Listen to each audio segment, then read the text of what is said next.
और रुक लेते हैं इस बीच आ रही बड़ी खबर का। भारत पाक महामुकाबले को लेकर इस वक्त की सबसे बड़ी अपडेट आपको बता दें। पाकिस्तान के 5 विकेट गिर चुके हैं। 5वां विकेट भी पाकिस्तान का गिर चुका है। मोहम्मद रिजवान 43 रन बनाकर आउट हो गए हैं। हार्दिक पांड्या ने अब तक 2 विकेट झटक लिए हैं। तो भारत के लिए ये अच्छी खबर है और ये बड़ी खबर आपको बता रहे हैं। एशिया कप 2022 को लेकर एक और बड़ा झटका पाकिस्तान को लगा है। पाकिस्तान के अब तक 5 विकेट गिर चुके हैं। मोहम्मद रिजवान ने 43 रन बनाकर अपनी पारी खत्म कर दी है और 43 रन पर वे आउट हो चुके हैं। और एक और बड़ी खबर इस वक्त और अच्छी खबर भारत के लिए, छठे विकेट गिरने की भी खबर सामने आ रही है। पाकिस्तान ने अपना छठा विकेट खो दिया है और एक और विकेट पर यहां पर भारत ने कब्जा कर लिया है। और इस वक्त ये बड़ी खबर बता रहे हैं एशिया कप 2022 को लेकर ये बड़ी अपडेट। इससे पहले मोहम्मद ने अपनी पारी खोई थी और 43 रन पर आउट हुए थे और इस बीच ये बड़ी खबर सामने आ रही है, भारत ने एक और विकेट झटक लिया है। तो पाकिस्तान के अब कुल 6 विकेट गिर चुके हैं। भारत ने पहले टॉस जीता और पहले गेंदबाजी का फैसला लिया। और आपको जानकारी दे दें, छठा विकेट पाकिस्तान ने खो दिया है। बता दें कि आसिफ अली यहां पर ग्राउंड से आउट हो चुके हैं। अपना विकेट खोते हुए आसिफ अली इस वक्त आउट हो चुके हैं और ये छठा बड़ा झटका पाकिस्तान को। और खबरों में आगे बढ़ेंगे। कांग्रेस वर्किंग कमेटी ने मैराथन मीटिंग के बाद नए अध्यक्ष के चुनाव की तारीखों का ऐलान कर दिया है। दिल्ली कांग्रेस मुख्यालय से जारी किए गए चुनावी शेड्यूल के मुताबिक कांग्रेस अध्यक्ष पद के लिए चुनाव होंगे। 22 सितंबर को नोटिफिकेशन जारी किया जाएगा। वहीं 24 सितंबर को नॉमिनेशन की आखिरी तारीख होगी, जबकि 30 सितंबर तक नामांकन पत्र वापस लिया जाएगा और 17 अक्टूबर को अध्यक्ष पद का चुनाव किया जाएगा। वहीं 19 अक्टूबर को चुनाव के नतीजे सामने आएंगे। तो कांग्रेस का राष्ट्रीय अध्यक्ष कौन होगा, ये बड़ा ऐलान 19 अक्टूबर को कर दिया जाएगा। तो बता दें कि सोनिया, राहुल, प्रियंका गहलोत और बघेल समेत कई दिग्गज नेताओं ने वीडियो कॉन्फ्रेंसिंग के जरिए CWC बैठक में हिस्सा लिया था।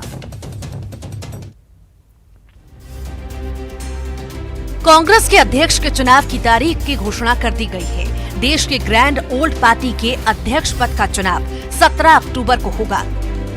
कांग्रेस कार्य समिति की बैठक में अध्यक्ष पद के चुनाव को लेकर डेट का ऐलान कर दिया गया है।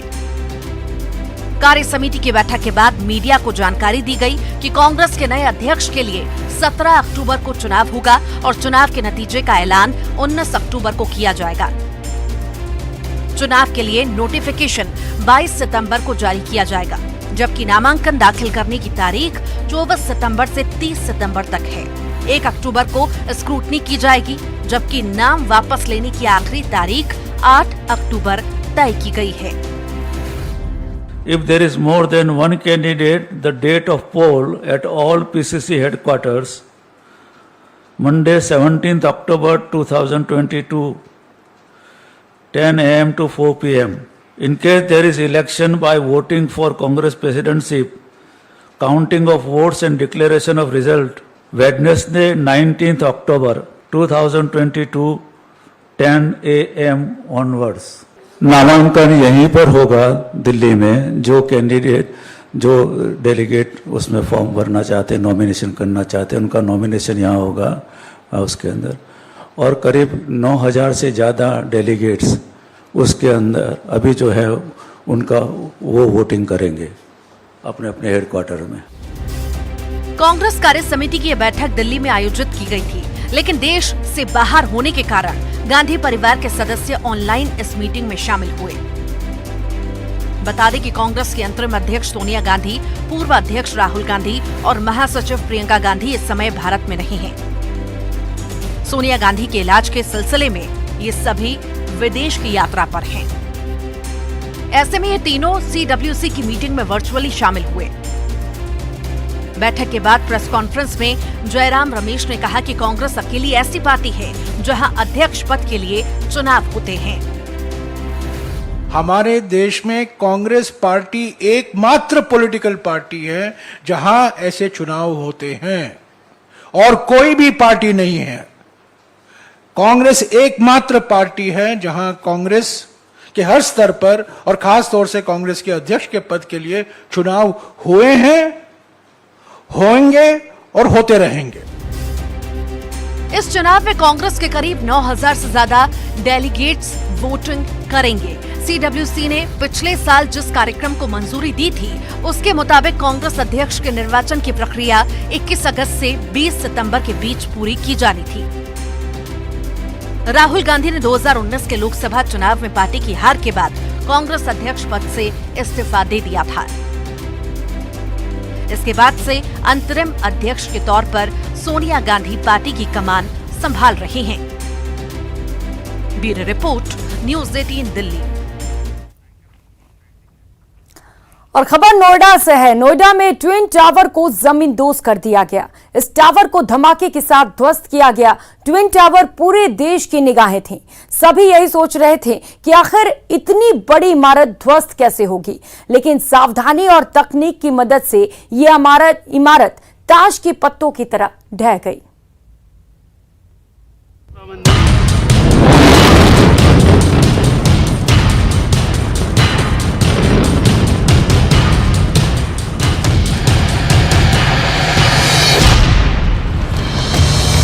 सबसे बड़ी इमारत की महासमाधि।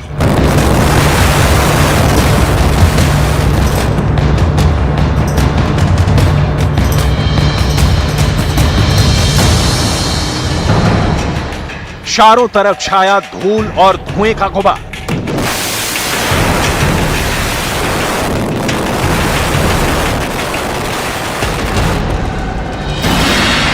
सात सेकंड में धड़ाम हुआ ट्विन टावर।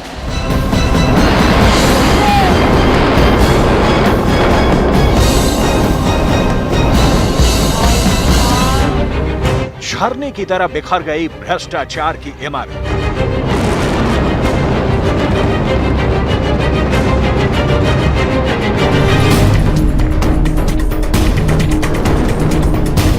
सिर्फ और सिर्फ 7 सेकंड। जी हां, 7 सेकंड।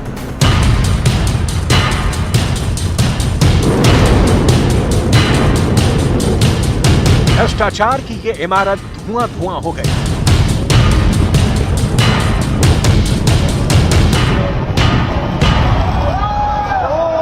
वजूद ही खत्म हो गया। सिर्फ 10 सेकंड पहले यहां ट्विन टावर खड़ा था, जो कुतुब मीनार से भी ऊंचा था, लेकिन बारूद को एक्टिवेट करने वाला बटन दबा और कुछ ही सेकंड में यह इमारत जमींदोज हो गई।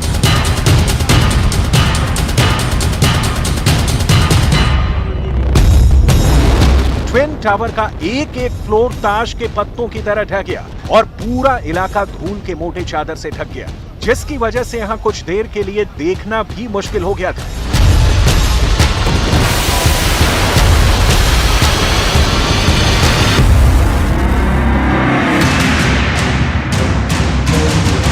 इस ट्विन टावर पर पूरे देश की निगाहें थी। सभी ये देखना चाहते थे कि आखिर इतनी लंबी इमारत को ध्वस्त कैसे किया जाएगा। भ्रष्टाचार की सबसे बड़ी इमारत को गिराने का आदेश भी देश की सबसे बड़ी अदालत ने दिया था, जिसके बाद कई महीनों तक तैयारी चली। पूरे इलाके का सर्वे किया गया, एक एक बारीकी पर पूरी तैयारी के साथ काम किया गया। ब्लास्ट होने के कुछ समय पहले तक बिल्डिंग में टेक्निकल टीम के लोग मौजूद थे और फिर तकनीक की मदद से इस इमारत को ध्वस्त कर दिया गया। 32 फ्लोर के टावर को ध्वस्त करने में 3700 किलो विस्फोटक का इस्तेमाल हुआ। एक अनुमान के मुताबिक इससे करीब 60,000 टन मलबा निकलेगा, जिसे हटाने में करीब 3 महीने का समय लगेगा। ब्रेक के बाद आप सभी का स्वागत है। 2 साल बाद हुए छात्र संघ चुनाव का सियासी संदेश क्या है? सियासत के जानकार इस पर मंथन कर रहे हैं, क्योंकि एनएसयूआई को पूरे प्रदेश में जहां छात्रों ने नकार दिया, तो एबीवीपी के भी परिणाम बेहद उत्साहजनक तो नहीं देखे गए। देखिए प्रदेश की सभी 14 यूनिवर्सिटी के छात्र संघ चुनाव परिणाम का क्या है संदेश।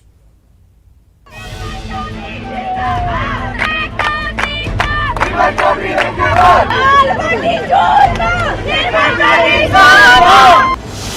2023 से पहले छात्र शक्ति का संदेश।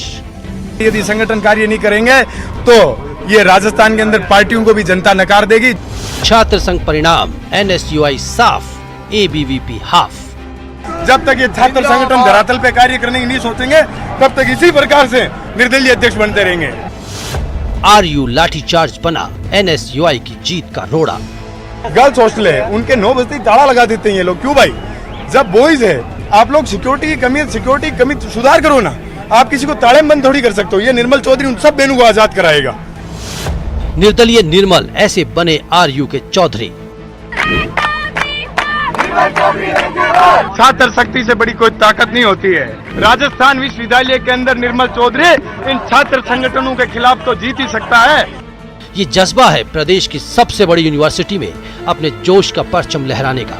ये कहानी है शून्य से शिखर तक पहुंचने वाले एक छात्र नेता की, जिसने बगैर किसी संगठन के युवा शक्ति को एक मुकाम दिया।